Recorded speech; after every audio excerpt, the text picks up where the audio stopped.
Alright, so for those of you that have read it, what is Sinners in the Hands of an Angry God? Anybody? What is it? It's a sermon. You guys know what a sermon is? No. Don't know. Does anyone know what religion is? Yes? What? Religion? Yeah. A sermon is a preacher or a pastor who talks about their religious text. Right? It's called a sermon. Yes? Huh? Alright, so we're going to read it today. We're going to go over it. And we're going to talk about it. Okay.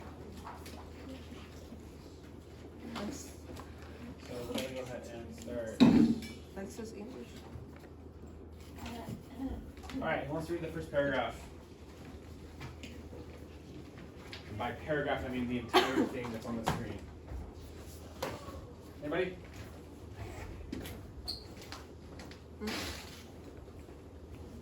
Alright, Ryan, you're up. We find it easy to tread on and crush the worm that we see crawling on the earth. So it is easy for us to cut or cinch a slender thread that anything can cut. Thus easy is it for God when He pleases to cast His enemies down to hell. They are now the objects of that very same anger and wrath of God, that is expressing the torments of hell. The reason why they will not go down to hell at each moment is not because God indulges the power they are.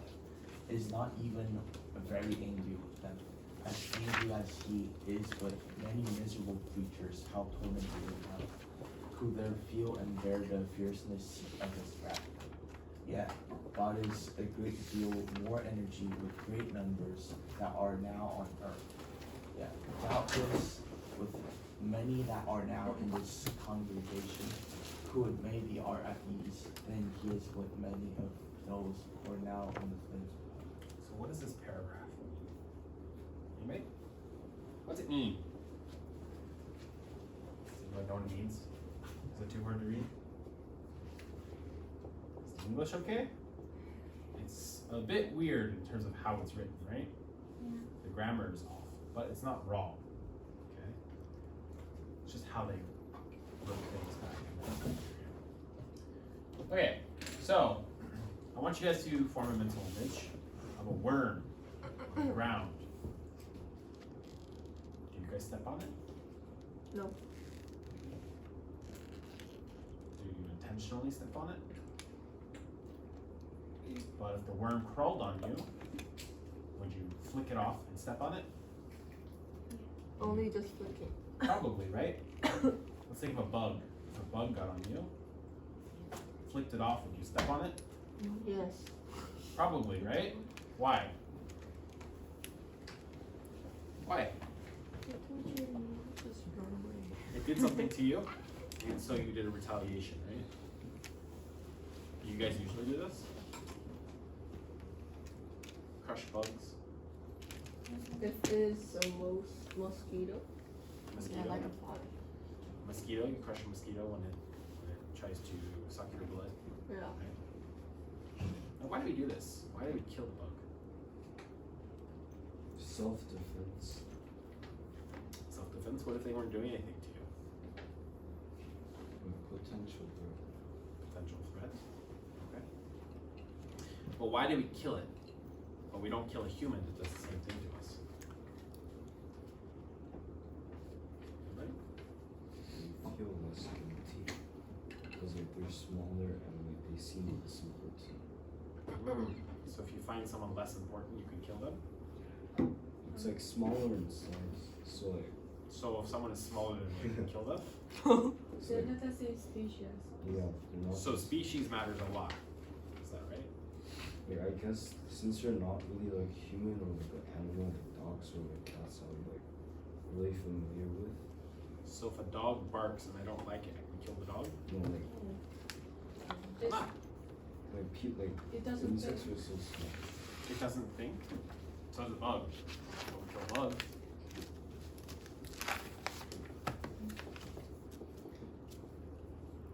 right?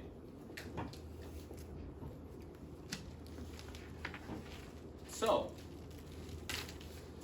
we find it easy to tread on and crush a worm that we see crawling on the earth. Do you guys think about it after you kill the worm? Do you ponder its life extinguished? Does it even register in your brain that you just killed something? Right? It is easy for us to cut or singe a slender thread that anything hangs by. Slender thread. What is that thread? What does it represent? Life. Slender represents what? Small, fragile, easy to cut. Singe. Do you guys know what singe means? Some of you may, some of you may not. Singe is to burn. So sometimes when you use a blow dryer too close to your hair, you might singe the ends of your hair. What is the spelling? Oh. Okay. So how does God see us? And I'm not talking about religiously, okay? So this is purely from the literature perspective of the people at the colonial period in the United States. Okay? The founding fathers was a very much Puritan society. So the way that it was written back then has this kind of meaning. Okay? We're okay with that? So how would God see human beings? Would he see them as important? No. What does it mean to be important? What does it mean to be valued?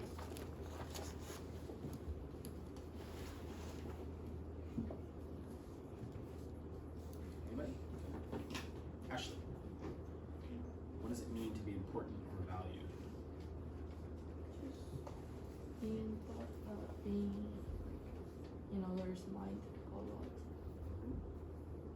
Is it being in another person's mind, or is it someone who is constantly in their mind, is constantly under threat? You don't go to a mosquito to squish it, right? When it acts just normally and doesn't bother you. But once it starts to become in your mind, and you see it or you hear it, you go kind of crazy and try to smash it, right? So what does this represent? Do you guys know the saying, the nail that sticks up gets hammered down? No. Something that is up compared to everything else, it doesn't conform to whatever mental idea that you have, right? You want to hammer it down, make it uniform. All of the other nails, right? So in the Bible or in religion, right, it is a sinner who is the nail that sticks up. They are the noisy mosquito that flies around. So what does God do? Smashes it. Sends it down to hell. Right? So it's kind of a very different depiction of what religion was at this particular point in time, because it's kind of considered that he is very benevolent or a nice God in this case. But in this sermon, flips it. He's an angry God. Okay?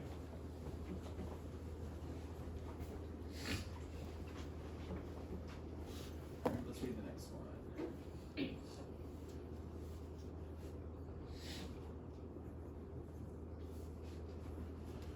Okay, so who wants to read the next paragraph? And by the next paragraph, I mean the one that's half. All right, go ahead.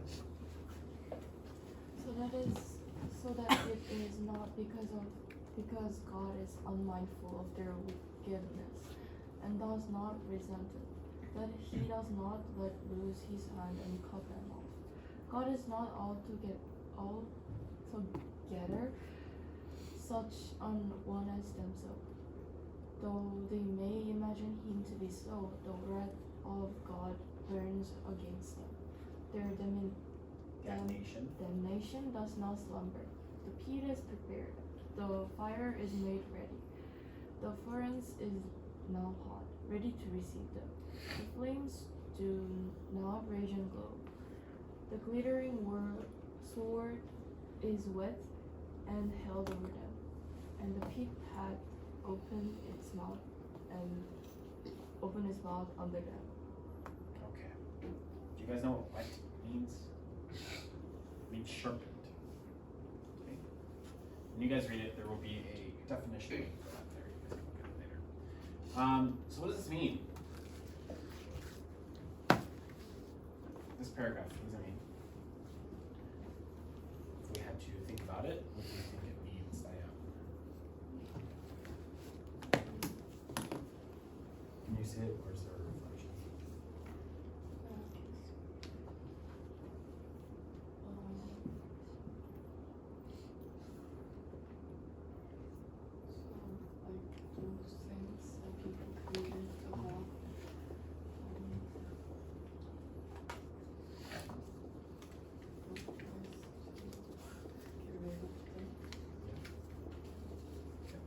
So this word here, unmindful, it's not because God is unmindful of their wickedness. He does not resent it. That he does not let loose his hand and cut them off.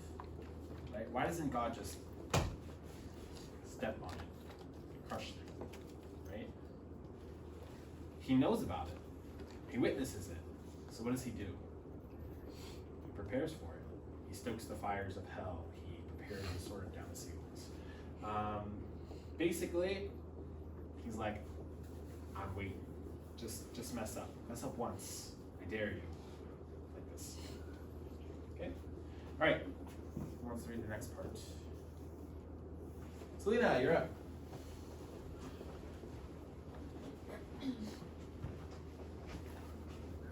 Good. Yep. You're the only Selena in class. Uncovered his man was over the pit of hell with a rotten covering, and there are like innumerable like places Innumerable places. in this covering, so that they will not bear their weight. And these places are not seen. The arrows of death fly unseen at day. The sharpest like sight cannot discern them. God has no many different uncertain way to taking men out of the world and sending them to hell. But there is nothing to make it appear that God had need to be like at the expense of miracle, or like go out of the ordinary with his obedience to destroy any like with man at any moment. What does this paragraph mean? What do you guys think? Anybody? What do you think, Hannah?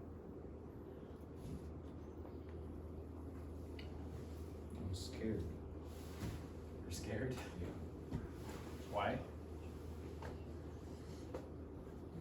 Because he's saying that all non-believers will probably like die in like a terrible place. It's not saying that the unbelievers are going to die in a terrible place. What he says is it's like walking on a minefield, and the non-believers are walking in the minefield without knowing where to step. If you step on a mine, you blow up, right? So that's why it says they are walking over the pit of hell with a rotten covering, right? Something that's rotting, something that's falling apart. Okay? There are innumerable places in this covering so weak that will not bear their weight. So if they step on the wrong place, they fall through. Does that make sense? Okay. And these places are not seen. The arrows of death fly unseen at noonday. The sharpest sight cannot discern them. You won't be able to tell when an arrow is flying at you to kill you. You won't see it. You can't discern them. Right?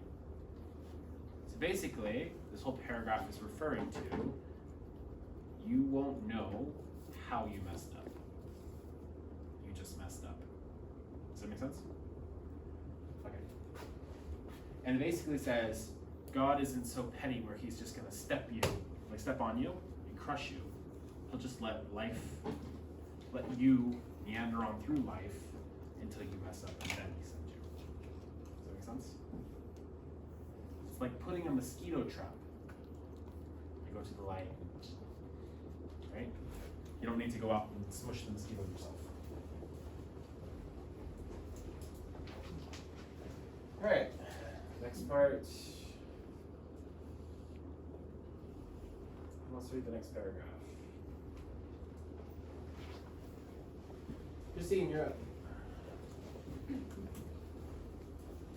So that it is the national health you have got to the feet of God. They have preserved them. Their hearing is and are already sentenced to it.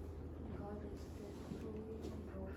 His anger is great towards them as to those that are actually suffering the executions of the fierceness of his wrath in hell, and they have done nothing in the least to please or obey that anger. Neither is God in the least bound by any promise to hold them up. One moment the devil is waiting for them. Hell is kept with them to flames, gather and flush about them, and was vain they with them as falling down. The fire pent up in their own hearts is struggling to please God. They have no trust in any irrepressible. There are no means within which there can be any security to them. In short, they have no refuge, nothing to take back. Alright, what does this paragraph mean? What do you think, Sarah?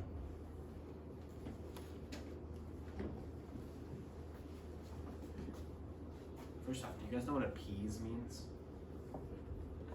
One head nod. No.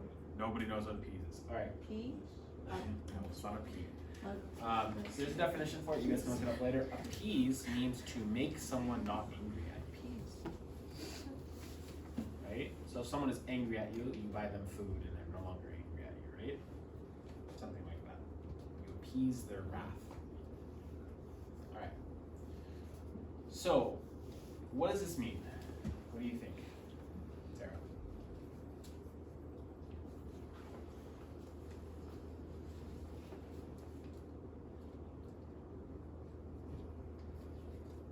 it mean? Are doing what God want them to do. Sarah? Who are doing like what God want them to do. A little bit louder, I can't hear you. People Uh-huh. like doing what God wants to do. What wants them to do. So they're being held up above pits of fire, right? Now God should save them according to the Bible and all that stuff, right? Should save them, but does He have to? Is He bound by any promise to hold them up? What do you guys think? No?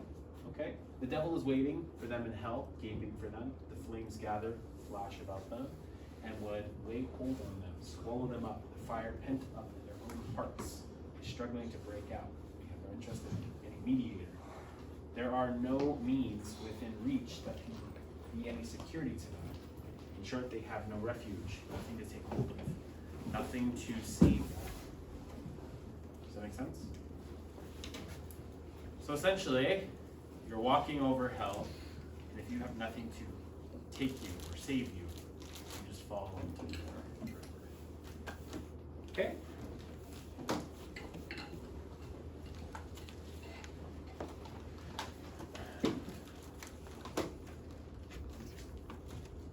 Alright, I will read it for you guys on this one. The bow of God's wrath is bent, and the arrow made ready on the string. And justice bends the arrow at your heart, and strains the bow. And it is nothing but the mere pleasure of God, and that of an angry God, without any promise or obligation at all, that keeps the arrow one moment from being made drunk with your blood. Thus, all you that never passed under a great change of heart by the mighty power of the Spirit of God upon your souls, all you that were never born again and made new creatures, and raised from being dead in sin to a state of new, and before altogether unexperienced, light and life are in the hands of an angry God. However, you may have reformed your life in many things, and may have had religious affections, and may keep up a form of religion in your families and closets, and in the house of God, it is nothing but his mere pleasure that keeps you from being in this moment swallowed up by everlasting destruction.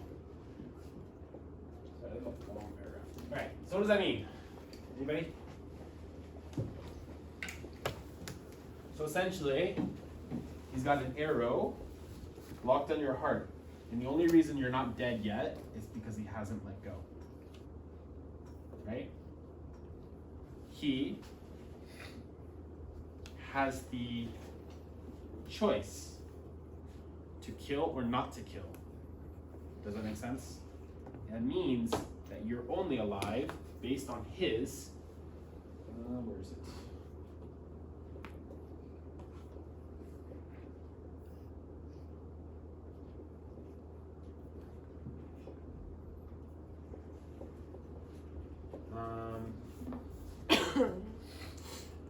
It is nothing but his mere pleasure that keeps you from being this moment swallowed up in the everlasting destruction. Right? It's only his pleasure that you're not dead, as an example. Does that make sense? You guys understand? It's quite boring. Alright. So, what does this tell us about the time period of literature in this thing, right? I don't want to just read it through because it is just a sermon. It is very religious. But what is the perspective of the frame of mind of people in this time period? What do you guys think? Deeply religious. Sorry, one at a time. Depends on nature. Deeply religious. Deeply religious. Yeah, people are very deeply religious. So what does that indicate about those people? Anybody?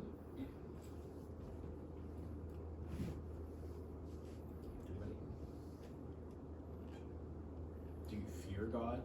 Do you love God? What do you think? What do you think is the prevailing thought in this time period?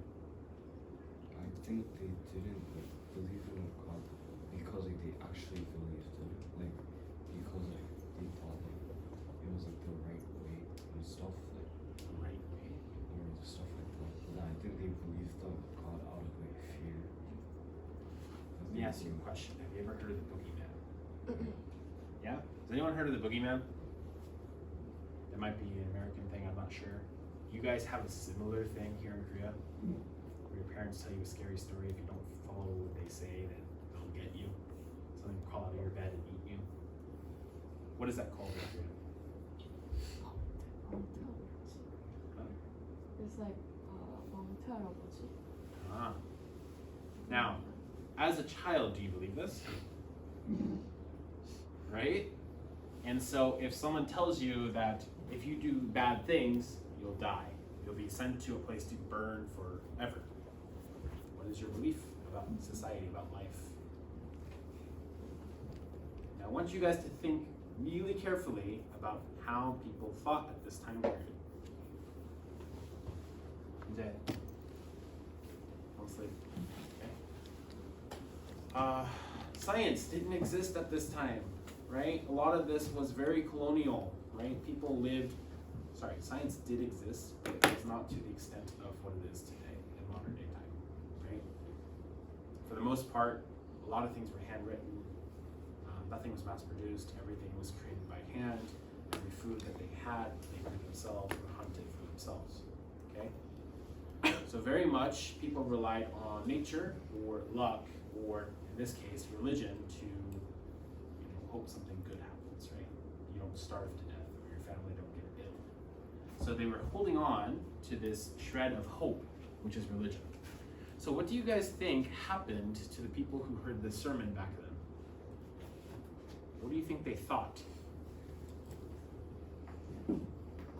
Scared. Scared, why? Because obviously the guy was talking about if you continuously sin, if you don't return to God, you're gonna burn and you're gonna die forever. Yeah. Or whatever that was. Right? And so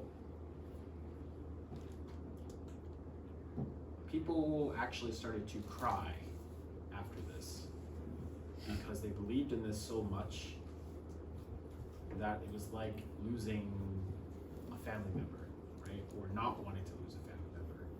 So they were pleading to God in order to be saved, something like that. Right? Does that make sense? You guys understand? All right. So this prevailing thought, the way that they think, right? What does that mean for how they interact with others in their society, right? What does that mean?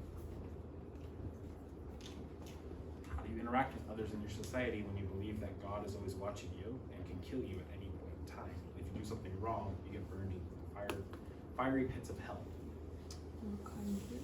Kind? Think so? Because God is watching you. If you don't like act okay, He'll burn you down. Good. Now let me ask you guys. Do you want to have the fear of death always like watching you? What does that do? What does that do to a person's mentality? Nobody knows? I think it was 1984. You guys know the George Orwell book? 1984, I think it was. You guys read it? No? Okay. What would happen if someone is always watching you with a camera or whatever, waiting for you to mess up in order to lock you up in jail or kill you? People go crazy. People know, not crazy, but you might say, well, if I'm gonna die for spitting on the floor or killing someone, what is the point? If I'm gonna die for anything I do, might as well make it important to go out with a bang. Does that make sense? And so, what did they do? What happened after this religious movement? What happened? Rebellion with thought, right? They stopped believing in religion and they started to believe in what? Not science. Romanticism. Why? Why did they believe in romanticism? Sorry, not believe. Why did they start to think more like romanticism? Why was that the exchange? What does romanticism do to us? We talked about it, yeah? What does it do?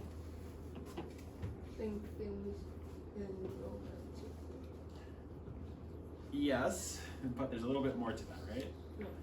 Romanticism is like painting a beautiful picture over the horrifying reality of the world, right?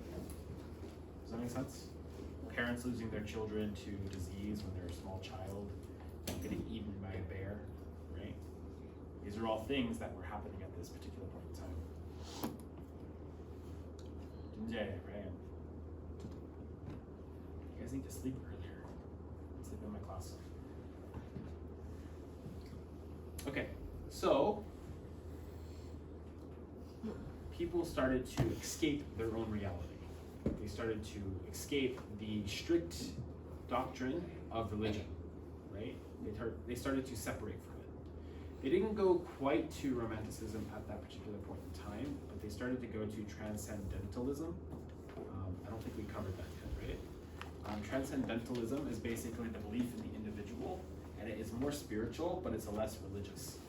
So it's less about God controls everything in our existence, to more, I believe in myself as the individual, and I believe that everyone is divinely good, etc.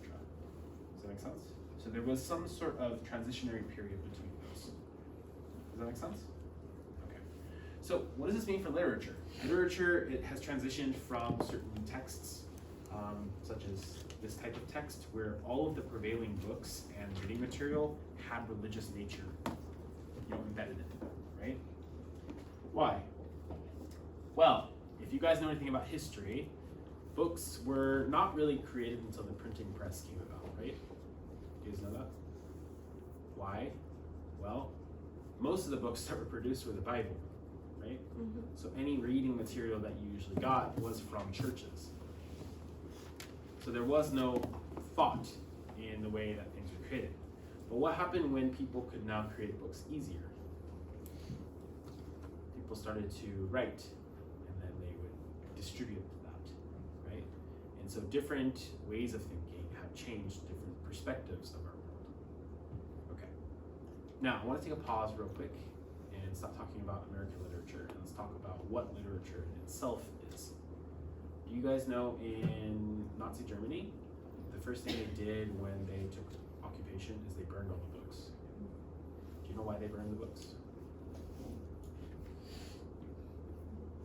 And the Cultural Revolution in China, they burned the books too. Why do people burn books in this case? Anybody? Because at that time it was the only chance to study. It's not about studying.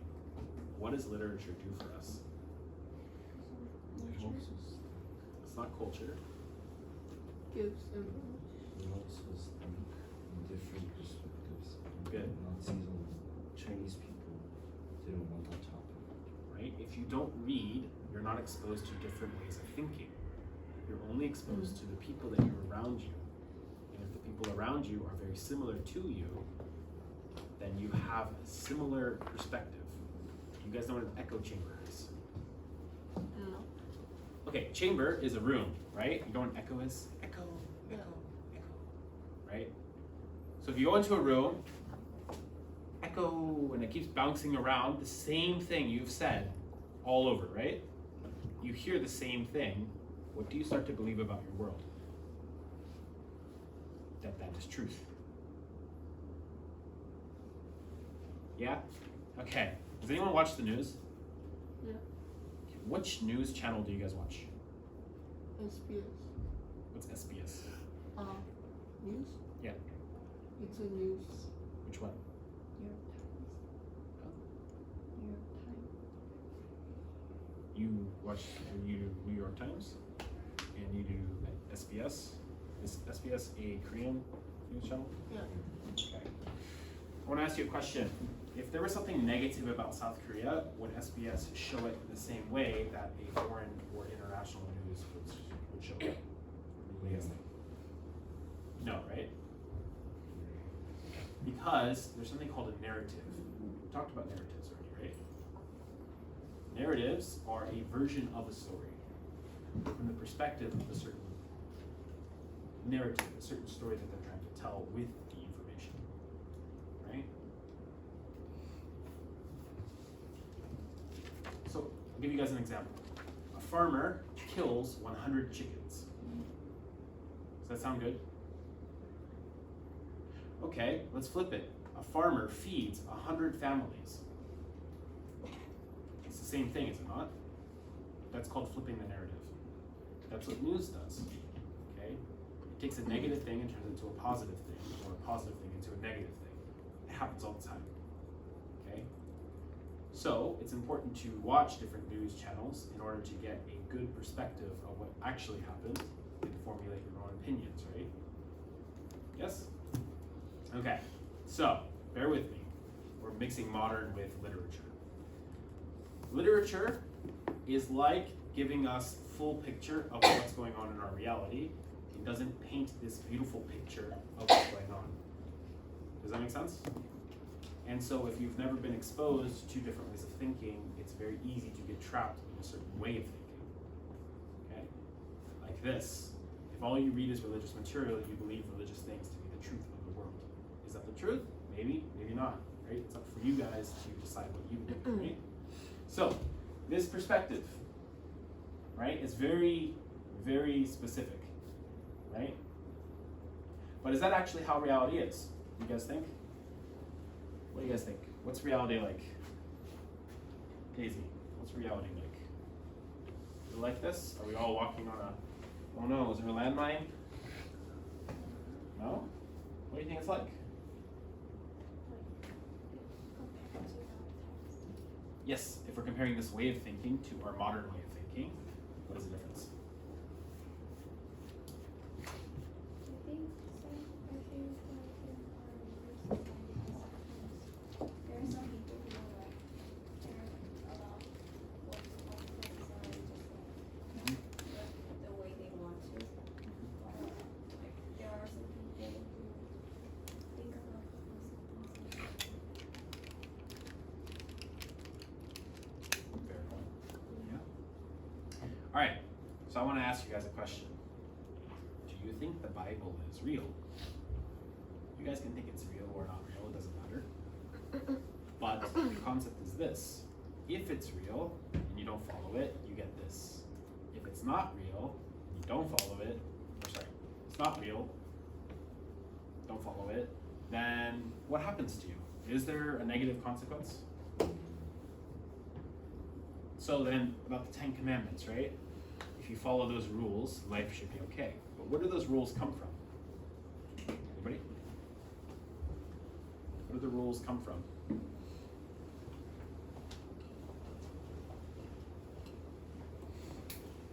Who wrote the book?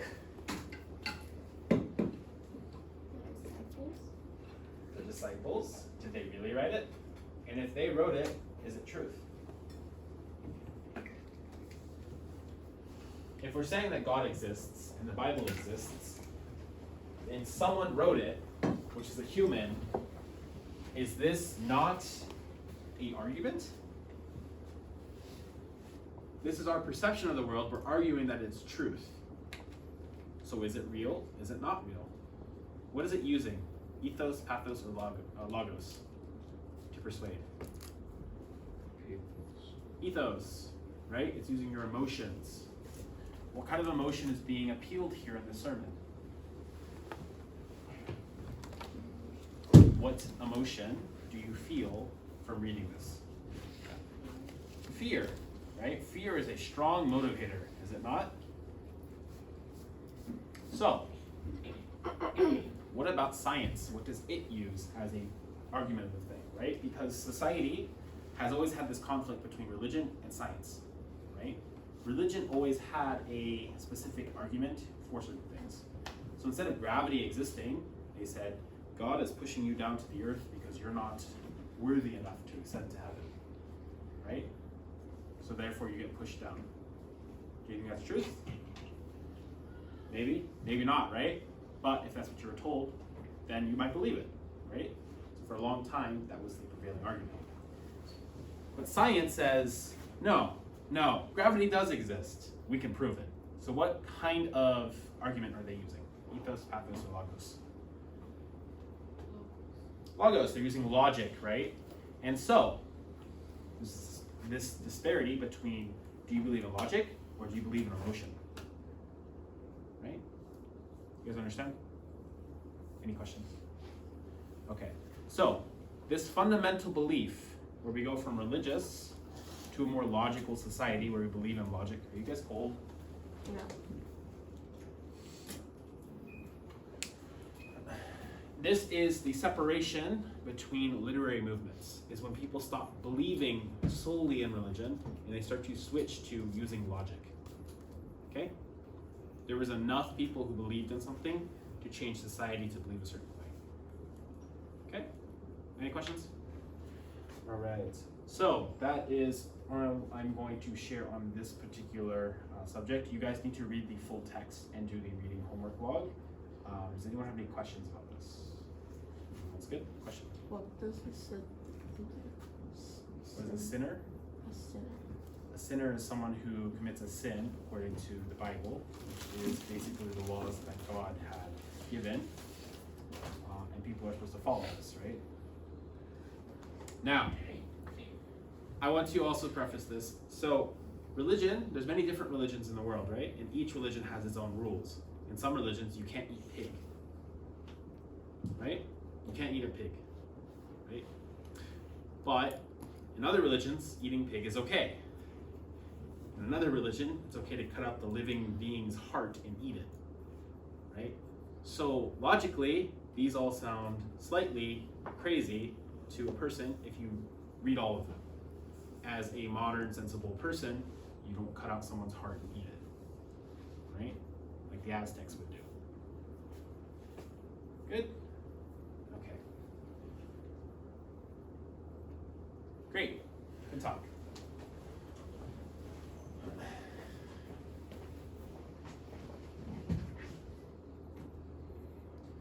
All right, 1 second, okay, guys?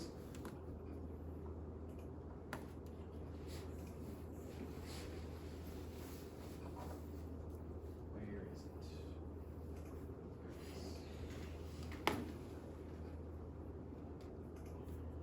Alright, so you guys have a rhetoric triangle poster. Do you guys know that? It's due tomorrow.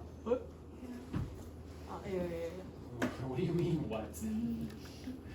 That one. Okay, so you're going to identify and analyze rhetorical appeals, ethos, pathos, and logos in the text by creating a visual representation. Okay? Now, you guys are going to create a diagram of ethos, credibility, pathos, emotion, logos, logic, right? And you're going to use a text that we read. And you don't have to use these ones. You can use sinners in the hands of an angry God. And you can talk about its ethos, right? Do we have to talk Sorry, about all three? pathos. Huh? Do we have to talk about everything? You got to talk about why it's persuading people in a certain way. What is it using? So do we have to include both ethos, pathos, and Yeah. Okay. All right. You guys can use visual elements. So you can use colors, symbols, drawings. Like for example, in the text that we covered, it has a picture of a god that is made of many different things, right? And you can use fire as a way to show damnation, right? Use symbolism to describe certain emotions and how they show this, right? Now, why is it represented as fire? Anyone? Why is it represented as fire? Maybe because fire is the most painful thing. Yes, but also every living thing is scared of fire. You know that? That's how we scare away the wolves.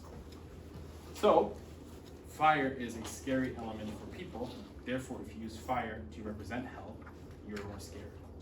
Whereas if you depicted hell as a frozen wasteland, like in Buddhism, where it says it's a frozen hell, right? It doesn't have the same element of fear, does it? Right? So that's the concept, okay? So you need to look at how does it persuade you, what does it use to persuade you in this way. Does that make sense? Any questions? Or if you guys use Martin Luther King's speech, what does it use? Does it use logos, pathos, or ethos? Yeah, it uses credibility. Why? What is he? A doctor, right? Dr. Martin Luther King. Or how about a lawyer or a professor? They use their? But doesn't he also use pathos? Yes, you can use all of them in the same thing, but credibility is a big one. For the founding fathers, it was credibility that got them to persuade people, right? It wasn't just, we need to fight for the good of our people, but it was like, this is how it should be, this is how we base it on our knowledge and our information, follow it, like this, right? You don't want your doctor to be very emotional when he explains to you how the medicine works, right? You want to rely on their credibility as their profession. All right, does that make sense? Does everyone understand? Does everyone understand the assignment? It's good. All right, who is done with it? Yeah. I have a question on ethos.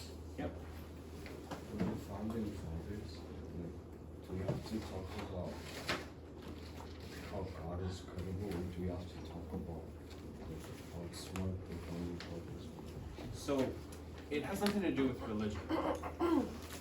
Founding fathers had nothing to do with religion. The religious aspect was during the colonies, right? But when the documents were being created, this was basically under the premise of them being like the smartest people, the most affluent people, very famous people. Does that make sense? So they're using their fame to persuade. Right? Does that make sense? So do I explain like how you're so like smart? Yeah, explain how their credibility helped to persuade people. But you are going to use maybe a quote or explanation, or you can use visual elements. So you could draw someone like who's very famous or very affluent, right? Like a lawyer. You could draw a lawyer or something if you're good at drawing. Does that make sense? Who's done with this assignment already? No one. Great. You guys can work on it. Okay. This one. Or I start working on it. Can I talk to you for a second? Sorry. Can I talk to you?